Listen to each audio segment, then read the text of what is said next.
Welcome to Lifestyle Solopreneur, the community for entrepreneurs who put lifestyle first. Join your host, Flavia Barris, as she interviews successful lifestyle solopreneurs and shares ideas to help you find the perfect balance between lifestyle, business, and self. Flavia is an attorney, marketing expert, and founder of several online academies. She's been featured in major media, including BBC World News, The Wall Street Journal, The New York Post, ESPN Television, and more. Join us for this episode of Lifestyle Solopreneur. Hey, Lifestyle Solopreneurs. Today we get to chat with Henry Washington. He is an author, entrepreneur, and a real estate investor with over 65 rental units and dozens of house flips under his belt. He built his rental portfolio in just 3.5 years, allowing him to achieve his goal of financial freedom. He's been featured in numerous online and television publications like Fox Business Morning Show, FBN AM, Yahoo Business, Business Insider, NBC, CBS, CourseMethod, and one of my favorites, BiggerPockets, where he enjoys showing others the power of real estate investing and financial freedom. Henry, his wife, Jessica, and their 2 daughters live and invest in Northwest Arkansas. Welcome to the show, Henry. Thank you for having me. I appreciate the opportunity. Yeah, we're so excited to chat today. Real estate is one of my true loves. A lot of longtime listeners of the show know that in one of my other ventures, I myself am a real estate investor. I'm also a real estate broker and also a real estate attorney. So real estate is my gig for sure. But I love to talk shop with others who have the same passion. How did you get into real estate? What was your start? I started just under 4 years ago. To make a really, really long story short, I got married pretty quick. And prior to being married, I was working a corporate gig. And I was really good at making money in my corporate gig. And I was also very, very good at spending all of that money and more. And when you're single, that's all well and good. You figure out how to get by. But then when you get married, your wife, I learned, doesn't want to live like that.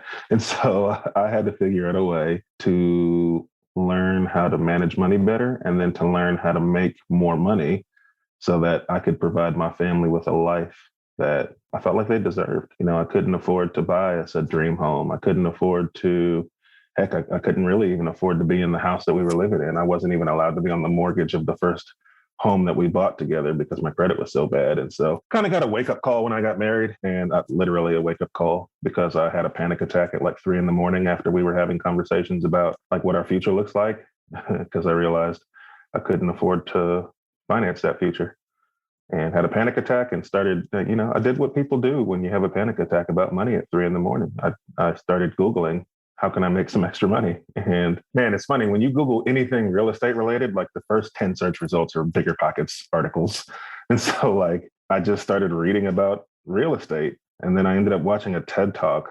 There was a kid, the name of the TED Talk was How to Design Your Dream Life Through Passive Income. And it was this 20-something-year-old kid who had like 20-something doors, and he was financially free. And he was talking about being financially free because of passive income. And I was like, that was like the first time I realized that regular people owned real estate and got wealthy. Like I just thought wealthy people owned real estate. I didn't know regular people owned it and got wealthy. And so that's when I decided, well, I'll just see if I can do that. Like I'll just do that.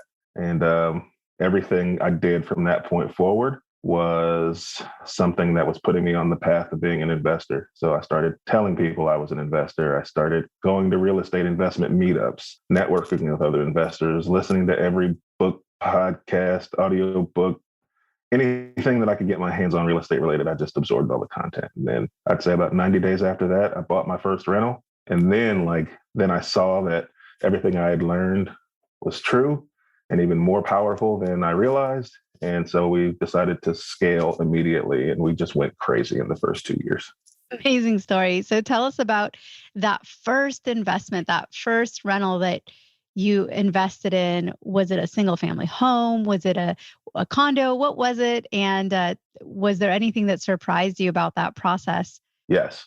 So it was a single family home. I found it because, again, I just started telling everybody that I was an investor. Again, I had bad credit. I had no money. I had $1,000 in my savings account, but I was confident that I was going to figure it out. And so because I was telling people I was an investor, a buddy of mine heard that I was buying rental property, and he called me kind of like in a panic himself, like, hey, I've got I knew the house he used to live in, and I didn't know he had moved out of that house. And so he called me. He's like, hey, the house I used to live in, I need to sell it.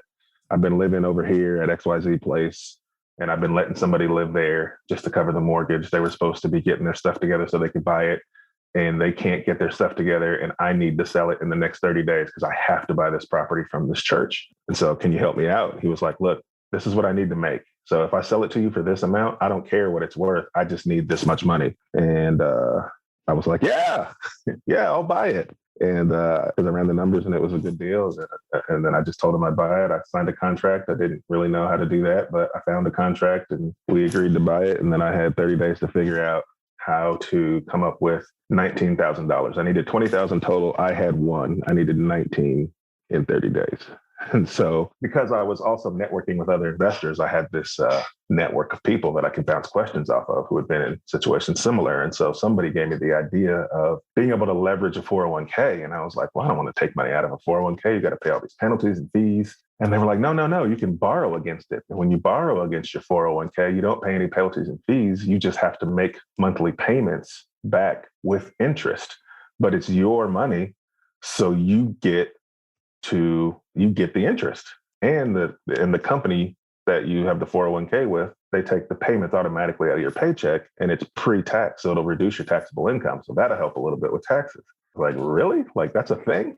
And so I didn't have a 401k, but my wife did. And she was kind enough to not even blink when I told her that that's what we should look into. And so we did. We borrowed the $19,000 from her 401k. We bought the property, and we raised the rents because the tenant was only paying the mortgage payment. We had to have him pay a little more in order to cash flow. And so we raised the rents, and it was like the timing of it was all like cool because it was like at the end of the month when I bought it. And so the very next month he paid rent. And so like I had gone from this panic attack in the middle of the night to 90 days later owning an asset that was with 40,000, probably close to 40 grand in equity in it. And it was paying me every month. And I was just like, oh man, this is way more powerful than I thought it was. Like I just essentially took monopoly money and I bought a real life cash flowing asset that's paying me every month. I was like, I've got to figure out how to do this over and over again. And so at that point, I learned that you could leverage that equity. And so the bank that I used to buy the house allowed me to take out a line of credit against the equity in the home. And so then I ended up with access to like another 20 some odd $1,000 that I could use to go buy another house. And like that like mentality, that mindset to go from like panicking about not making money to owning an asset that's paying you, and then a bank saying, here's access to $20,000 more dollars within 90 days. Like that was earth shattering to me. And so I just knew that like real estate was way more powerful than I thought. And I needed to not look at real estate as a vehicle for helping supplement my retirement. And I started looking at real estate as a vehicle for replacing my income altogether. Well, you must give your wife the best anniversary gifts because not only was she the catalyst to get you out of that sort of wage earner, corporate hamster wheel type mentality and decide, hey, I got to provide for my family. I have to, earn more. I have to have something at the end of the month every month and not live paycheck to paycheck. So you said that she and having a family inspired you to do that. And then she also had that 401k that just made this all possible. I love that story. I think that's a phenomenal start. And it looks like you just exponentially took off and grew leaps and bounds. I mean, you're now at 65 units, and I'm sure that's not where you're going to stay. Correct. 100%. We would not be here without her trust, love, and just always, always supportive. Never, ever questions me. Absolutely. She'll have different opinions sometimes, but it never comes from a place of like, I don't trust you. It always comes from a place of trying to make sure that we're doing the right thing. And marriage has really been a cheat code to financial growth. Oh, what a powerhouse couple.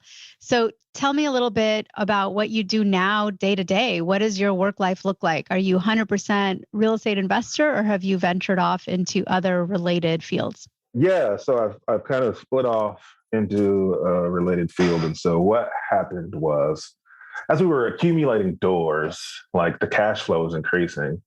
And there was a point where we knew, all right, if we don't want to work, we don't have to. I was like, but then it would slow us down because then we have to take the money we're making in real estate and live off of it. And then we can't scale as quickly. And also, we moved fast. And so, like, there was a point where we were 2 years in or just under 2 years in. We had enough doors. If we wanted to stop working, we could have, but we didn't have a business that had been running for 2 years yet. And so if we wanted to keep using loans to buy properties, we weren't bankable yet on our own merit. So keeping the job, even after we were able to stop, really helped us to continue to grow and scale because I could reinvest every dollar that we made. And I was still very bankable. And it wasn't until about 6-7 months ago when I started selling courses. I had 2 courses that I created, and really I never created them to be a business or create them to make money. I created them because after I was on the BiggerPockets podcast, I just started getting lots and lots of questions from people, and I was answering questions in my DMs on Instagram, and I was taking like free consultation calls, and like I just kept answering the same questions over and over again. Everybody wanted to know how I scaled, so they want to know how are you finding all these deals and how are you financing all these deals, and so that's what I did. I created a course around each of those topics,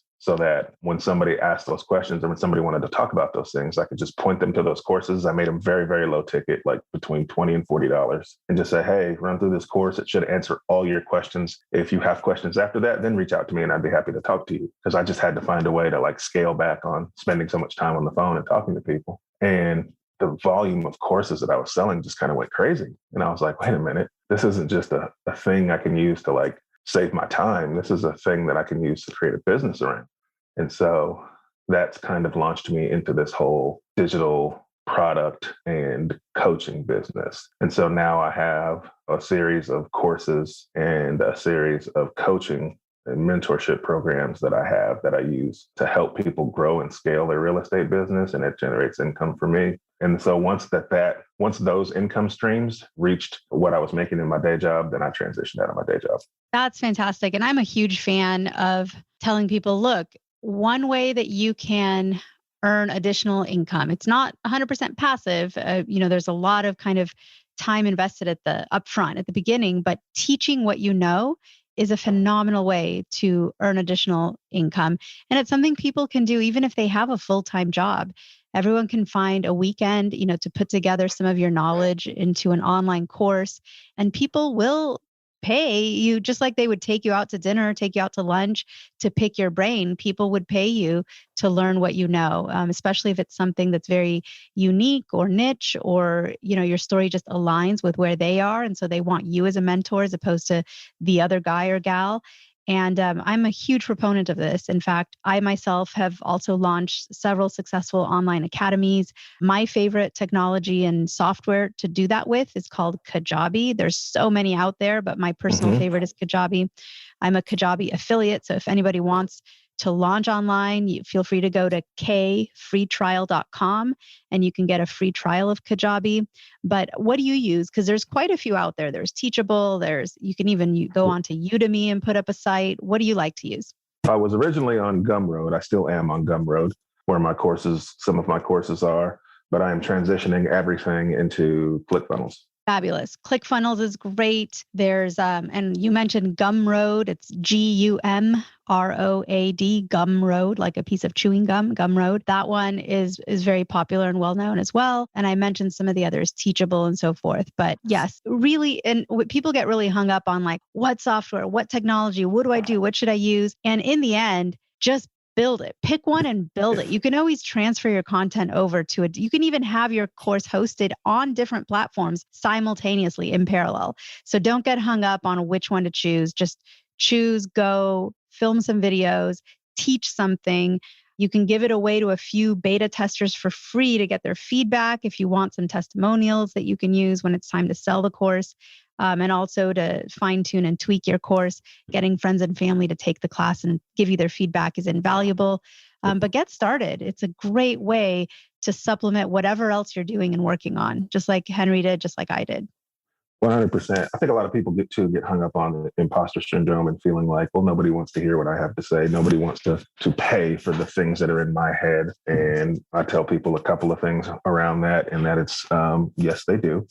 And you don't know what people are willing to pay for until you put it out there, one. And two, the pandemic has accelerated the digital and online learning space by, I'd say, at least 5 years. People that weren't comfortable paying money to learn from a stranger online had to get real comfortable with it during the pandemic when there was no other options.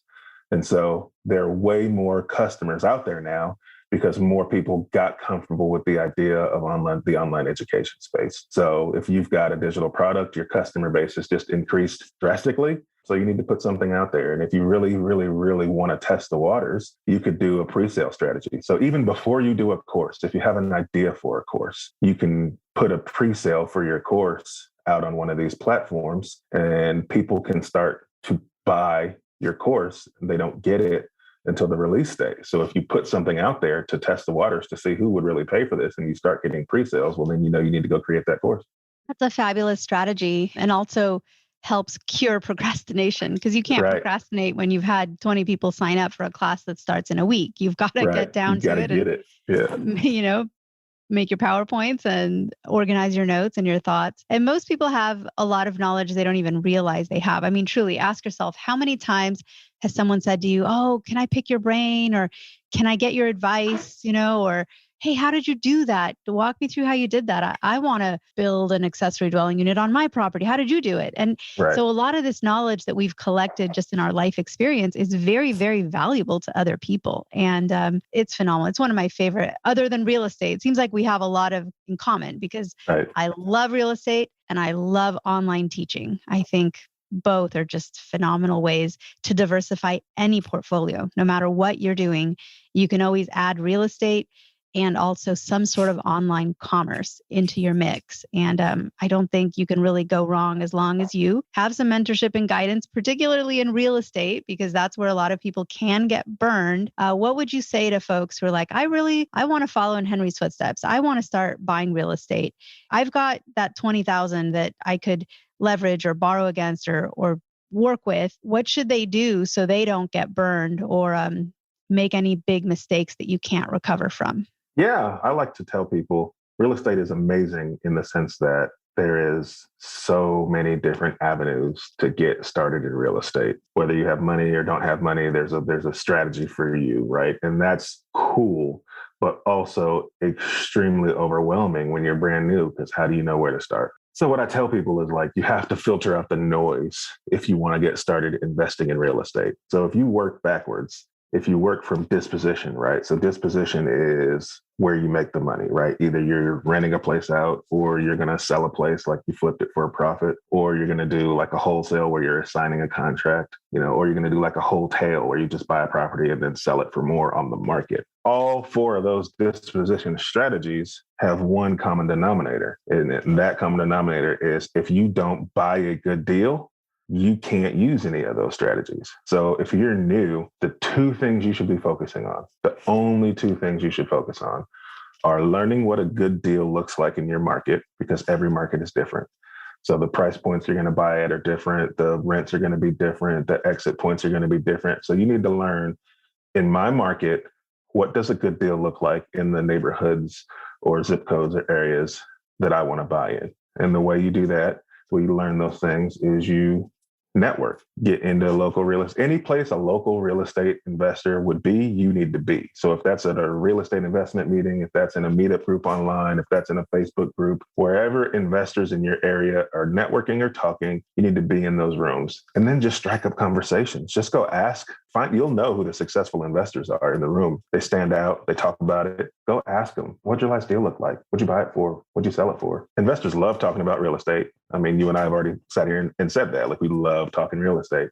And so if you start asking them about their deals, people naturally like talking about themselves. So you're going to be building instant rapport. And then you're going to be learning about their deals, right? And so you need to make sure you're writing that information down or banking it somewhere so that you know, okay, this guy's buying property in this neighborhood, he's paying about this, and he's doing this much work to it, and he's renting them for this, or he's selling them for this, right? And you'll start to get a feel for what a good deal looks like in your area.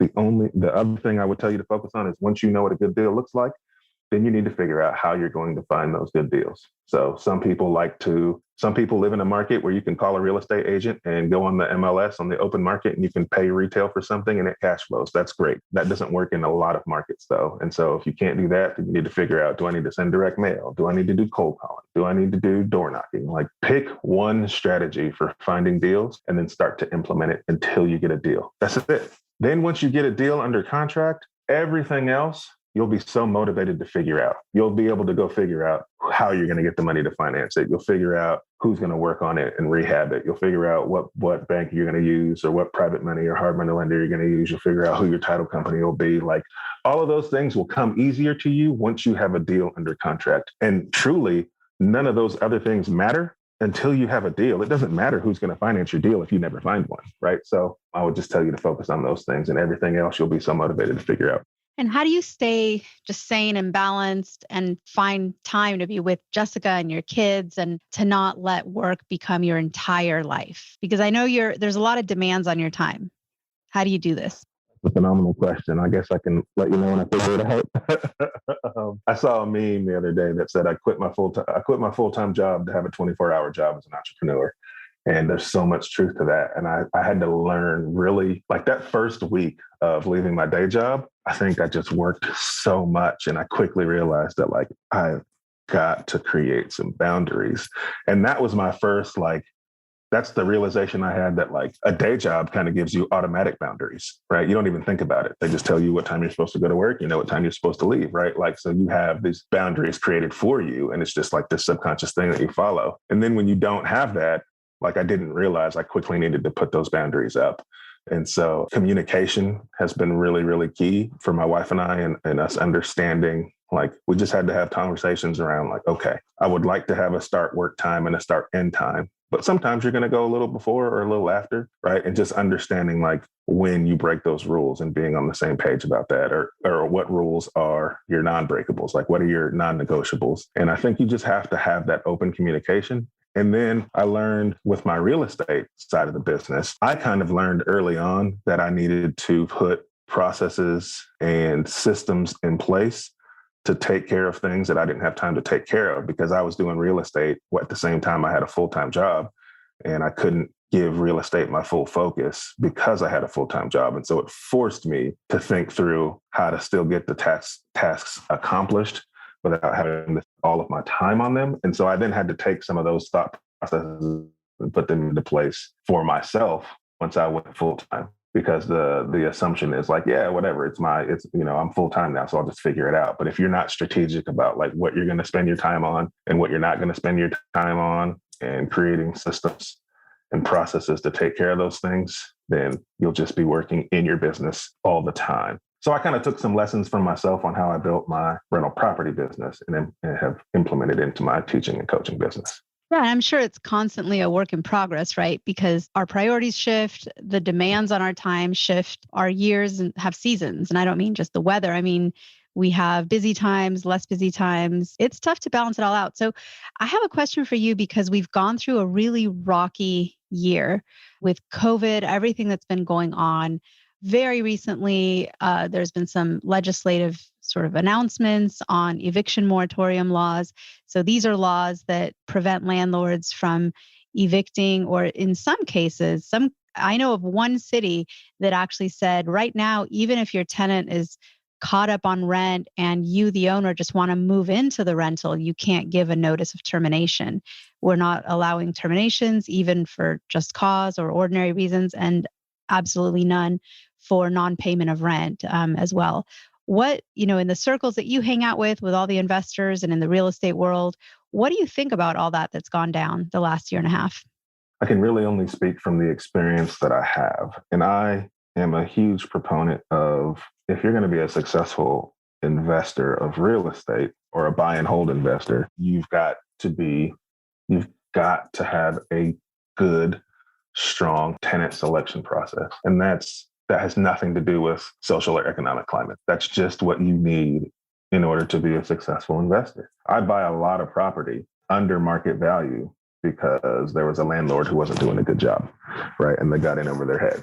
And so that helped me realize that I needed to not put myself in those positions in the future. And so I have a good tenant selection process, and I treat my tenants very well. And because I do that, I fortunately haven't had a lot of problems with people not paying. Now, I've had some tenants, of course, be impacted by the pandemic and, of course, need to make some arrangements. And those tenants had no problems talking to me about that. And we had no problems working with those tenants because I treat my tenants like people. I treat them like I would want to be treated if I were the one renting. And I have empathy for them. And because we kind of set those expectations, we set communication expectations before people move in. I don't want to say it's been a positive experience. I'm not trying to make light of the pandemic, but we've been able to work through it. And I haven't had to evict anyone. I haven't even gotten close to evicting anyone because of anything related to the pandemic or losing income. That's great to hear, because I know it's been kind of all over the board and it varies from state to state as well. Mm-hmm. Do you do most of your investing in Arkansas?